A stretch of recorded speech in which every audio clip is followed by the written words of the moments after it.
was crying, and she said, boy, I said, yes, ma'am. She said, hold your head up. I said, Mama, I can't. She said, hold your head up. I said, why? Look what I've done. She said, it's okay. It's okay. You are going to make a lot of mistakes in life, young man. You're going to fail your way to success. You have nothing to be ashamed of. Keep your head up and take that furniture back in the house. I said, yes, ma'am. And I learned something from that. If you ever go through something, hold your head up. If you ever make a mistake, hold your head up. If you ever do something that everything goes wrong, life catch you on the blind side, hold your head up. It's not over. Goethe said, that which does not kill you will make you stronger. Hold your head up. Shake someone's hand on your right and left and say, hold your head up.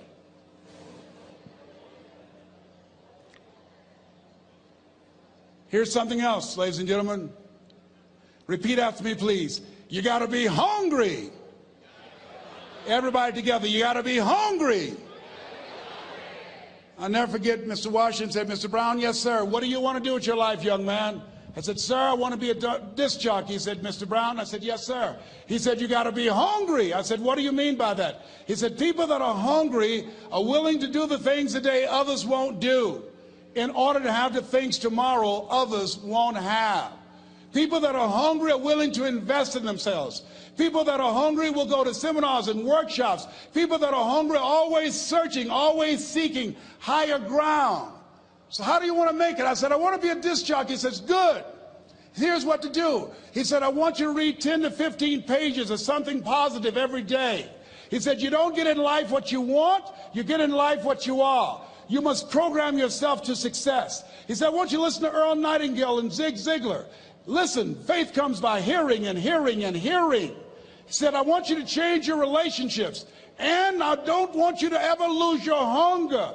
I said, what do you mean by that? He said, people that are hungry are unstoppable. People that are hungry are no matter what people. They make it happen no matter what. He said, I want you to listen to Paul Harvey. Who is he? He's the world's greatest communicator. Success leaves clues, young man. Always listen and follow people who are doing what it is you want to do at the level you want to do it and learn from them. I told T. Hobb when we were standing by the stage, I said, hey, man, I want to work more with you. I want you to coach me. I want to learn from you. See, I found you're never too old to learn and you're never too young to teach. Always have a thirst. Dr. Peel was an incredible man. I admired him. When he spoke, he gave me goosebumps. I can feel him in my heart. And I never forget, we were coming back to the school, and Mr. Washington said, Mr. Brown, yes, sir. When Dr. Peel spoke, you didn't move. When he spoke, you were hanging on every word. When he spoke, we didn't have to tell you to sit down and be quiet. Why? I said, sir, I could feel him when he talked. I felt like he was talking to me, sir. He said, he was. I said, but he doesn't know me, but he was speaking to you. Did you feel him in your heart? I said, yes, sir. He said, most people feel him in their head. If you felt him in your heart, he said, listen to him, son. Follow him, learn from him. And I would go to seminars and workshops. Anywhere I would find where Dr. Peel was, I would be in the audience. I would drive 200 and 300 miles just to hear him speak. And my dream and vision was to share the stage with him. I thought about it. What is your goal? What is your vision? I want you to hold it in mind. There's some power in that. Because when I became involved in speaking, I never forget, I got a call from Og Mandino, who wrote the book, The Greatest Salesman in the World. He said, Les, I'm stuck in Philadelphia. I need to be in Kankakee. Dr. Norman Vincent Peale is appearing. I can't make it. I heard you're in Chicago. I said, yes, I am. Can you go and open for me? I said, yes, man. Oh, my God. Dr. Peale, I said, yes, I'd love to do it. And I went there and I came. I said, hi, I'm Les Brown. He said, you're not the band of renown? I said, no, I'm Mrs. Mamie Brown's baby boy. I'm here to speak. He said, come backstage. And his wife, Martha, was there. And she said, Papa, Les Brown is here, the speaker. And he said, Les Brown? Les Brown, shoot for the moon, because even if you miss, you'll land among the stars. I said, sir, that's my quote. I wrote you when I was in the 11th grade. I was a part of a special education class project. That's my quote. He said, I know. I end all my speeches with that quote. And Dr. Peel had a great sense of humor. A young man was backstage, and I had so many questions to ask him, and my mind froze up, and the young guy said, Dr. Peel, how old are you? And he was up in age. He said, Sonny, I'm 92. The young man looked at him and said, I don't know if I want to live to get 92. He said, that's because you've never been 91. So I did the things that Mr. Washington suggested. I listened to motivational tapes on a regular basis. I would go to seminars and workshops whenever Zig Ziglar and Dr. Dennis Waitley and Jim Rohn would come to town. And I said, sir, what do you want me to do now? He said, Mr. Brown, I've given you everything that I can give you. He said, develop your mind, put your money where your mouth is, continue to learn how to be an effective communicator, because once you open your mouth, you tell the world who you are. And always surround yourself with OQP, only quality people. So I went to apply for a job on Miami Beach. WMBM radio station. Milton Butterball Smith was the program director. Hello, Mr. Butterball. How are you, sir? My name is Les Brown, sir. I'd like to be a disc jockey. He said, young man, you have any journalism in your background? I said, oh, no, sir, I don't. You have any experience in broadcasting? I said, no, sir, but I practice all the time, sir. Let me audition for you, sir. Let me show you how good I am. All I need is a shot, sir. He says, no, we don't have any job for you. How many ever been rejected? Raise your hands, please. I was devastated. I went back and I told Mr. Washington, I said, Mr. Washington, they said no. He said, don't take it personally. Most people are so negative, they have to say no 7 times before they say yes. He said, you got to be hungry. Know your vitamin. Go back again. I said, yes, sir. Hello, Mr. Butterball. How are you, sir? My name is Les Brown, sir. I like to be a disc jockey. Young man, weren't you here yesterday? Yes, sir, I was. Didn't I tell you no yesterday? Yes, sir, you did. Then why are you back today? Well, sir, I didn't know whether or not somebody was laid off or somebody was fired, sir. Nobody was laid off or fired. Now, get on out of here. I came back the next day. Hello, Mr. Butterball. How are you, sir? My name is Les Brown, sir. I like to be a disc jockey. I know what your name is. Weren't you here the last 2 days? Yes, sir, I was. Didn't I tell you no the last 2 days? Yes, sir, you did. Why are you back? Oh, sir, I didn't know whether or not someone got sick or someone died, sir. No one got sick or died. No one was laid off or fired. Now, don't you come back here again. I came back the next day talking loud, looking happy like I was seeing him for the first time. I said, hello, Mr. Butterball, how are you? He looked at me with rage. He says, go get me some coffee. I said, yes, sir. My favorite book says, the greatest among you will be your servant. How many of you are serious about your goals and dreams? Raise your hands. Very good. Write this down. Provide more service than you get paid for. Provide more service than you get paid for. I go to a lot of seminars and workshops. And one of the things I know about T. Harv Eckert, and when I was sitting in the class with Robert Ruppel and all of the other presenters, they hold themselves to high standards, and they provide more information than anybody else in the industry, bar none. They hold nothing back because their commitment is for your success. And when you hold yourself to high standards, write this down, impact drives income. That's why you're here. Because the training, the seminars, been making a difference in your life. If they did not have impact, 200 or 300 people would be here, if that amount.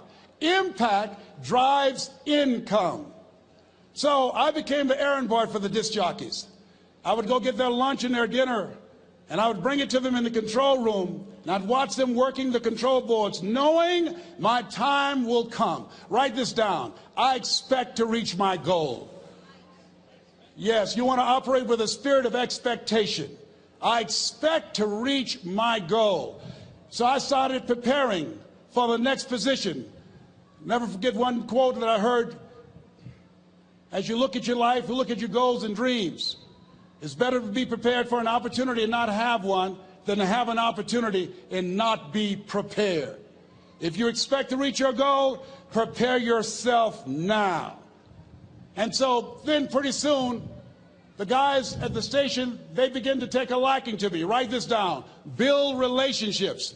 As you're aware, people deal with people that they know, like, and trust. And so they would say, Leslie, yes, sir. Come here, yes. Come outside. Who did this? Oh, your car? Yes. Who cleaned my car? I did, sir. I would wax their cars on the weekend, inside and out. How much do you charge? Oh, nothing, sir. I just wanted to help out. I was providing more service than I got paid for. I was building relationships. They said, whoa, look here. Donna Ross and the Supremes are coming to town. The Four Tops and the Temptations. Here are my car keys. Pick them up for me. Take them to the Fontainebleau Hotel on Miami Beach. I said, yes, sir. I would drive them all over Miami Beach in their big, long Cadillacs. I didn't have any driver's license, but I was driving like I had some. Then one day, it was a Saturday afternoon, a disc jockey by the name of Rockin' Roger was drinking while he was on the air. It was a Saturday afternoon, and I was the only one there. Rockin' Roger got so drunk, he could not complete the show. He started slurring his words. He's about to fall off the chair. And there I was, looking at him through the control room window, walking back and forth, young, ready, and hungry. I was saying, drink, Rock, drink. Drink, Rock. I'd have gone and get him some more if he'd asked me to. Then pretty soon the phone rang. It was the general manager, and I answered the phone. I said, hello? He said, young boy, this is Mr. Klein. I said, I know. He said, Rock can't finish his program. I said, I know. He said, would you call one of the other DJs in? I said, yes, sir. I said to myself, he must think I'm crazy. I called my mom and my girlfriend, Cassandra. I said, y'all come out on the front porch and turn up the radio. I'm about to come on the air.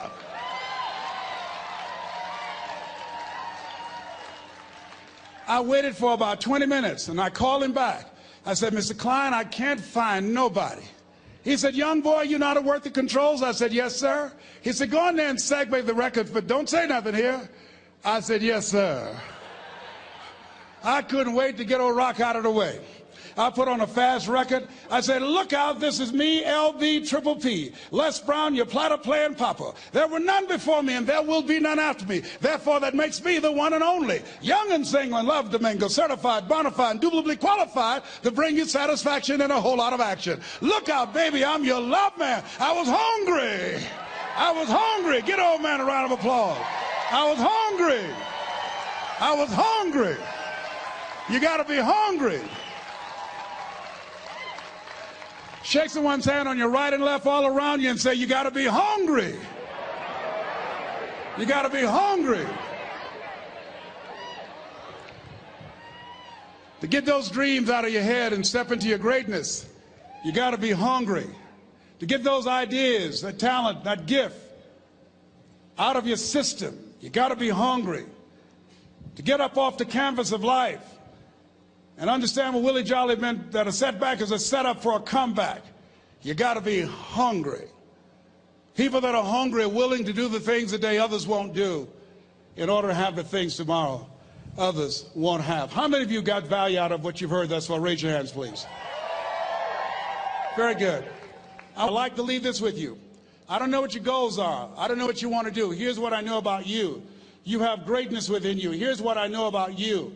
I can help you to live full and to die empty. I can show you what I've learned. If anybody told me that I would be doing what I'm doing now, I leave here today, I go to New Orleans and speak there, then I'll be flown to Barcelona.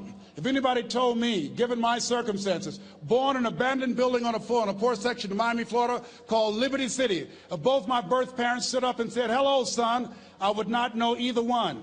Being labeled educable mentally retarded, put back from the 5th grade to the 4th grade, failed again when I was in the 8th grade, no college training. Anybody told me the principles that I would teach you, that they would have the impact that it has had on my life. This Les Brown that you see, I did not know he existed.